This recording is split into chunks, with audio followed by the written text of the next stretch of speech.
Welcome back in, gang. Coach Casey here. What did you guys think of the top 5 overrated dog breed video? I knew it touched on some nice spots. There was tons of engagement, tons of comments. So I figured we'd go to the other side of the spectrum today and we'll talk about the top 5 underrated dog breeds. We're going to touch on some of these fantastic breeds that you guys have been talking about in the comments of these previous videos. I knew they would be perfect for this video. So without further ado, let's jump on in. And one more thing, guess what? If you stay to the end of this video, I'm gonna do something a little bit differently. I'm gonna be giving away a potty training playbook, but you gotta stay till the end to get the link. So stay till the end, you get a potty training playbook. You guys ready to jump in? Top 5 underrated dog breeds. Here we go. All right, let's jump in. Coming in at number 5. I've talked about this breed in a recent video of breeds that don't shed or smell. It's your Portuguese water dog. This is a fantastic breed. I've so many times come close to pull the trigger on this dog, except I keep going back to the poodle because I'm a poodle guy. I love the poodle, but a Portuguese water dog. Unfortunately, too many people only associate it with a presidential dog, right? But these guys are athletic, smart, eager to please, a working dog that loves having a job. Low shedding, and if there is such a thing as hypoallergenic coat, they have it. They're strong swimmers, athletes. They're fantastic family dogs. So this is exactly why I put them on an underrated breed list. There's not enough talk about this breed. You know what I mean? No stink, no shed.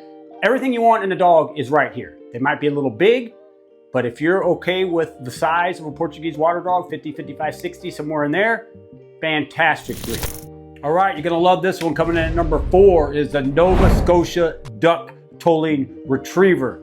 Any owners out there? If so, definitely drop it in the comments. I wanna hear from you guys. I wanna hear about this focus when they're working. This breed is fantastic. There's not a lot of people that know about them. Obviously, that's why they're making this video, but they're smallest of all retrievers. They have huge personalities, joyful, mischievous, and all about teamwork. These guys are ready to work. They're like golden retrievers, little miniature goldens on turbos. Tons of energy, tons of focus, a lot of fun. Only for certain type breed families, you know, maybe trainers, experience, but a fantastic breed. Again, if you have this breed, drop it in the comments. I definitely want to hear from you. I want to hear about the focus. All right, let's move on to number 3. This is a dog that is constantly mistaken for just a hunting dog and not a fantastic or a phenomenal family dog. But any of you owners of this breed, you know exactly what I'm talking about. It's the Brittany Spaniel. This dog is compact, athletic. It's a partner. I mean, they thrive in a family atmosphere. Again, they always get targeted. You know, this one of these sporting breeds that everyone thinks you've got to be a hunter to own one. When they are great in family situations, they're good around children. They thrive in a lot of situations. Very versatile, moderate coat, easy upkeep, and excellent off-leash focus. Wouldn't that sound good for a family dog? You know, so definitely underrated, and that's exactly why they come in at number 3 for my underrated breed video. All right, moving on to number 2. This one holds a special place in my heart just because I'm a Malinois lover. You can see some pictures behind me. But number 2 is the Belgian Tavern. You know, and I can sum it up why they're number 2 with one simple statement. And here it goes. Same drive and intellect as the Malinois, but calmer and easier to live with. That's exactly why they're on this underrated breed video. Everyone's talking about the Malinois. Everyone's going out there getting this crazy, intelligent, crazy drive Malinois when the Tavern is sitting here. Much better fit for most families. You know, they do have the longer coat if you're okay with the shedding. Fantastic breed. I love Malinois. I love all the Belgians. All 4 varieties are fantastic. You know, obviously I've worked with the Malinois a lot more than these other ones, but Tavern I've worked with plenty. I actually had an GSD Tavern mix, Sally Joe, who was a fantastic dog. I love that girl. Lost her recently. But anyways, Belgian Tavern, fantastic number 2 breed. You cannot go wrong. Look at it. I mean, family dog, easier to live with. You love the Malinois. You want all the Malinois traits, but they're too much. Here you go. All right, we are here. We are down to the number 1 breed, underrated breed.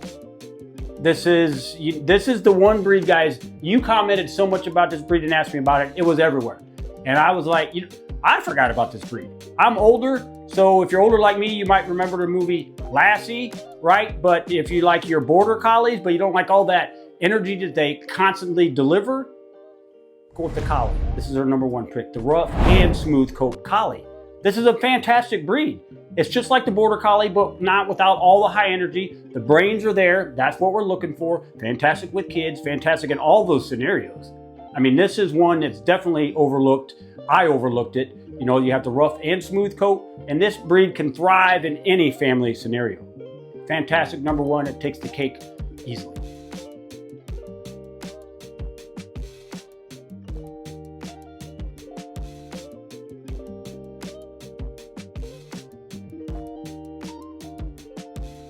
Just a quick note that I wanted to throw out there, guys. If your breed landed on this list, that's a good thing.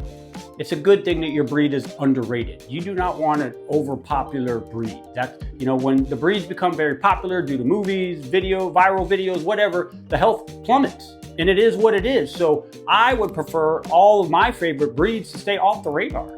So all 5 of these that I mentioned here, that's exactly what they're doing. And unfortunately, we need to find that balancing act. We don't want them to get too popular, because then what happens? So it's one of those things. If these are your breeds of choice, be happy that they're on this list. I would. And lastly, for those of you out there, I promised you that if you stuck to the end of this video at the beginning, that I was going to give you a freebie.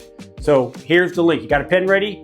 Go grab your potty training playbook. You got a new puppy? This is perfect. It's the potty training playbook. It can be grabbed right now at CoachCaseyRay.com/playbook. CoachCaseyRay.com/playbook. And that is your potty training playbook. If you have a puppy, even if you have an older dog and you're having some potty training issues, grab that playbook. It's going to help you out.